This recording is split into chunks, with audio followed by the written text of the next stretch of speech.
मैं सभी हमारी बेटियां और दादाजी और सभी लोगों को मैं बहुत बहुत साधुवाद देता हूं।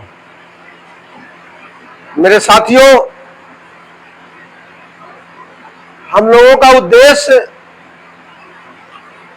सभी लोगों का सिर्फ और सिर्फ एक ही होता है कि हमारे समाज के लोग जागरूक हो और आडंबरों से दूर रहें। क्योंकि हमारे कमाई के साधन अनेक हैं, सबसे ज्यादा मेहनत हम करते हैं, सबसे ज्यादा हमारी बहनें कम मेहनत करती है, हमारे भाई लोग पुरुष लोग सबसे ज्यादा मेहनत करते हैं, लेकिन उस मेहनत का सबसे ज्यादा फल हमारे पंडे और पुजारी लोग लेके जाते हैं। एक मांस नहीं रहता, हड्डी हड्डी दिखाई पड़ती है, और वो लोग हमारे पैसे से आपसे 3 गुना हट्टे कट्टे एक एक पंडे एक पंडा आपसे 3 गुना मोटा मेहनत ये कर रहा है और खा ये रहा है, और इसकी सेहत देखिए और इसकी सेहत देखिए, ये कहीं कमाने नहीं जाता, बस केवल हमारे समाज के लोगों को बेवकूफ बना करके पैसा खाता। बड़ी बड़ी गाड़ियों से 20-20 लाख 25-25 लाख की गाड़ियों में चलते हैं लोग, और हमारे समाज लोगों के पास मुश्किल से टूटी साइकिल होती है। अब हमारे समाज के लोग कुछ कमाने लगे हैं तो उनके पास मोटरसाइकिलें हुई है, और इन लोगों के पास देखिए 50-50 1-1 करोड़ की बिल्डिंगें हैं। हम इलाहाबाद में 15 साल रहे। हम एक बार एक मोहम्मदन की शादी में गए तो हमारा एक पंडा बड़ा परिचित था, तो वो हम जब जाते थे, हम लोग चूंकि किसी भी उसमें विश्वास नहीं करते, लेकिन जब हमारे यहाँ से गांव से लोग जाते थे तो उनको संगम दिखाने और नहलाने जरूर ले जाते थे। तो हम जब भी वहां जाएं तो वहां बीच संगम में खड़े होकर के पंडा जी पुजाते रहते हैं। देखो सारा दिन सुबह से लेकर के रात तक खड़े रहते हैं, और वही पंडा इत्तेफाक से हमें एक मोहम्मदन की शादी में शाम को मिल गया तो देखा वो बड़ा वाला हड्डा जो मुर्गे का होता है वो खड़ा खड़ा नोच रहा था और दारू पी रहा था। और जो जैसे उसने हमको देखा वो मुंह छुपा ले कहीं सब मेरे सामने ना जाए, लेकिन मैं उसके सामने गया, जानबूझ के गया। अरे मेरा पंडित जी नमस्कार। अरे भैया भैया नमस्कार नमस्कार, कैसे हैं? अरे हमने कहा पंडित जी यार आप ये क्या कर रहे हो? अरे कहीं भैया बाबू चुप्पे रहो। अरे हम कहा यार तुम तो ऐसा समाज के चूतिया बनाओ, दिन भर हुआ बीच गंगा में संगम में खड़े रहा था और रात में तुम दारू पी रहे हो, मुर्गा नोच रहे हो, इसका समाज के ऊपर क्या असर जाएगा? तो मैं ये हमारे समाज के सभी लोग जितने हैं, आप लोगों की हम लोगों की आंखें खोलने के लिए आए। हम लोग 300 दिन 365 दिन कोई संडे खाली नहीं जाता। अब ये देखो कल रात में 11 बजे घर पहुंचे हैं, लखीमपुर में पोस्टिंग है, लेकिन जैसे ही गुरुजी का रात में फोन गया कि गुरुजी कल हमारे समाज के कुछ लोग इकट्ठा होंगे, उनकी आंखें खोलने चलना है, मैं सब बुरा ना मानिएगा, हम लोग है ना सुबह ही नहा धो के तैयार हुए, हमारे पूज्य भंते जी को भोजन दान कराया। उसके बाद हम लोग अब क्या, और इनकी मिसेज जानते हो, लगातार इनकी मिसेज का इलाज मेडिकल कॉलेज में चल रहा है। बच्चा इनका 1 साल से पड़ा हुआ है, उसका भी मेडिकल कॉलेज में इलाज चल रहा है। लेकिन समाज के प्रति जनून है, जनून है समाज के प्रति। हमको जितना भी समय मिलेगा, जैसे कि बाबा साहब ने अपना पूरा जीवन अर्पण कर दिया, किसके लिए? हमारे समाज के लिए। हमारे समाज के लिए उन्होंने पूरा जीवन अर्पण कर दिया। ना अपने बच्चों को सुख देखा, 4 बच्चे उनके कुर्बान हो गए दवा के लिए। हमारी माता रमाबाई, पत्नी जो बाबा साहब की पत्नी थी माता रमाबाई, एक एक पैसे के लिए तरसती रही, और एक एक करके उनके बाबा साहब की 4 औलादें खत्म हो गई, और यहां तक कि हमारी पूज्य माता रमाबाई भी खत्म हो गई। बाबा साहब उनका इलाज नहीं करा पाए। अरे वो चाहते तो किसी दूसरे देश में जाकर के सोने का सिंहासन, अरे ये लकड़ी का और व्हील चेयर छोड़ दीजिए, उनको सोने के सिंहासन, सोने के सिक्कों से तोला जाता, ऐसे दुनिया के विद्वान थे। लेकिन नहीं, उन्होंने सब कुछ त्याग दिया, किसके लिए?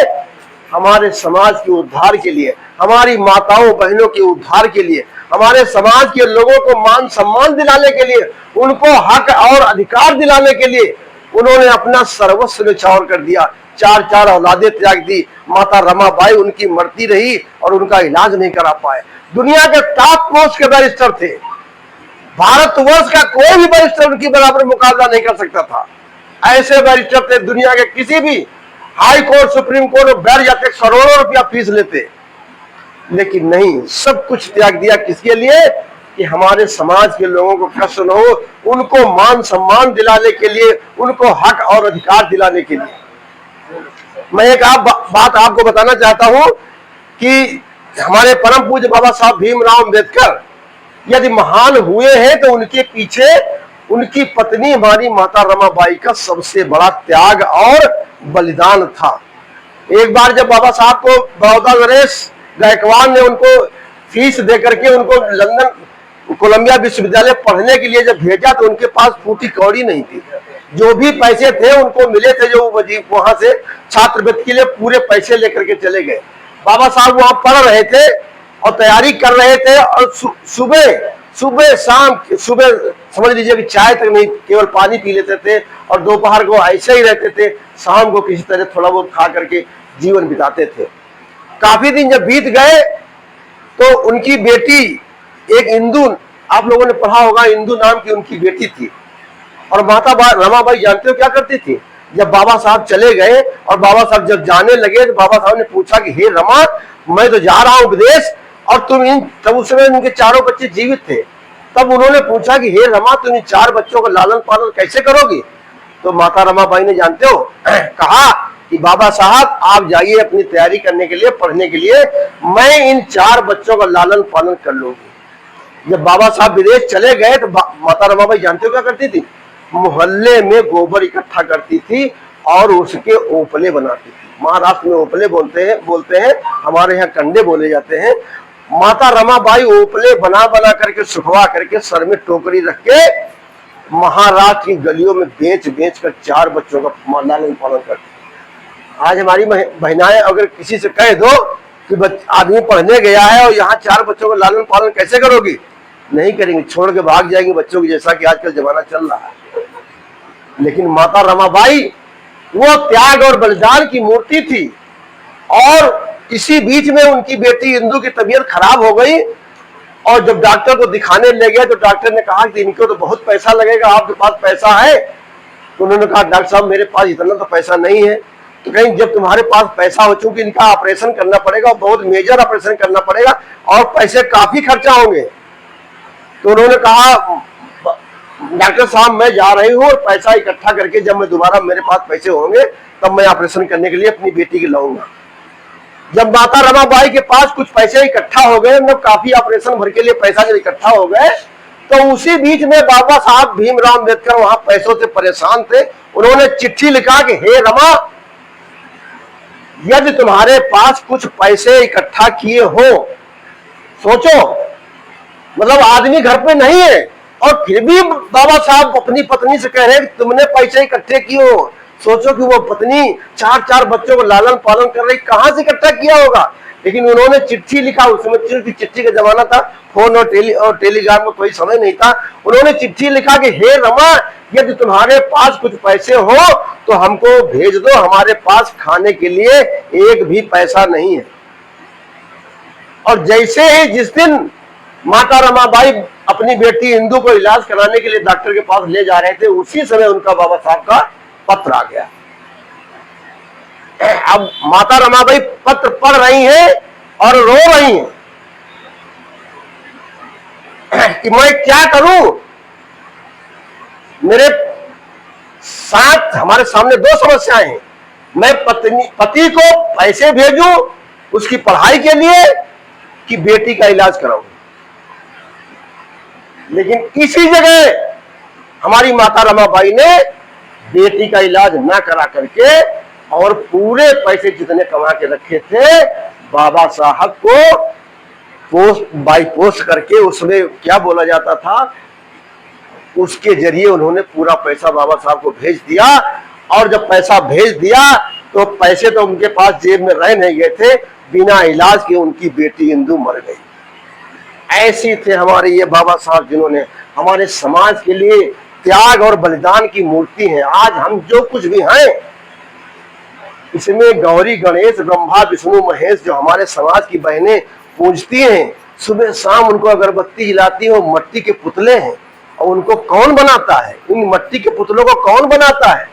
हम ही लोग बनाते हैं। मतलब ये सोचो अपने दिमाग में कि जिनको हम बनाते हैं उन्हीं से हम हाथ जोड़ करके पैसा मांग रहे हैं कि हे भगवान, हे लक्ष्मी, हे गौरी गणेश, हमको पैसे दो। हमारे गुरुजी ने इसके पहले थोड़ा आप बताया था उन्होंने कि उसने हमको बनाया और हमने जिनको बनाया हम उससे हाथ जोड़ करके पैसे मांग रहे हैं। आप ये देखिए कि पूरे दुनिया में करीब 195-96 देश हैं जो रजिस्टर्ड है, कुछ देश ऐसे हैं जो रजिस्टर्ड नहीं है। किसी भी देश में, दुनिया के किसी भी देश में 33 करोड़ देवी देवता नहीं। 33 करोड़ देवी देवता केवल भारतवर्ष में सारे के सारे साले यही कूद पड़े हैं। कहीं भाग के 100-200 गए ही नहीं कि इंग्लैंड चले जाओ, लंदन चले जाओ, चीन चले जाओ, जापान चले जाओ, फ्रांस चले जाओ, जर्मनी चले जाओ, 10-20 करके टुकड़े में चले जाओ, नहीं, साले इकट्ठे के इकट्ठे पूरे 33 करोड़ यही कूद पड़े। और लक्ष्मी की देवी जो धन की लक्ष्मी है वो भी यही मर रही है। उसके बावजूद भी हमारा देश दुनिया में सबसे गरीब है। लक्ष्मी की देवी भारतवर्ष में होने के बाद साले ढकेल दो साले को, हजारों करोड़ रुपया भारत के देश खुद धनाढ्य हो जाए, लेकिन नहीं, सब कुछ नहीं है, कुछ नहीं है, केवल माटी के पुतले हैं। हमारे समाज के लोगों को केवल अंधविश्वास में झोंक करके वो अपने मतलब ऐसो आराम कर रहे हैं। और देखो दूसरा, सरस्वती जिनका नाम आप लोग पढ़ती है, हमारी बेटियां पढ़ती है ना, सरस्वती कौन है? शिक्षा की देवी है। और सबसे निहायत पढ़ने लिखने में फिर श्रद्धा भारतवर्ष है। और आज तक भारतवर्ष में सुई से लेकर के हवाई जहाज तक एक भी चीज का निर्माण या आविष्कार भारत में नहीं हुआ है। और सरस्वती की देवी यहीं पर है, सरस्वती यहीं पर है। और शिक्षा में हम सबसे ज्यादा पिछड़े हैं। हमारे जैसा कि अभी हम आपको बता रहे थे ना कि हमारे समाज के लोग मूर्तियों का निर्माण करते हैं। एक कारीगर था, जैसा कि हमारे भी कुछ देर पहले हमारे गुरुजी ने बताया था, तो मैं आपको बताऊं कि एक कारीगर था, जैसा कि उन्होंने बताया ना कि वो मूर्ति को जूते और चप्पल, गंदे जूते चप्पल, पेशाब भी करने जा रहा, बाथरूम में जा रहा, लौट के आ रहा, बजरंगबली की नाक, मुंह, नाक का उनको छेनियों से बनाता है ना, काटता है, बनाता है, फिर वो नहाता धोता नहीं कि नहाए धो के आए तो बजरंगबली के ऊपर चढ़ी, छाती पे चढ़ी के गंदे संदे जैसे भी जूते चप्पल पहने, बनाया, गढ़ा। उसके बाद हमारे ही समाज के लोगों ने मंदिर का निर्माण किया।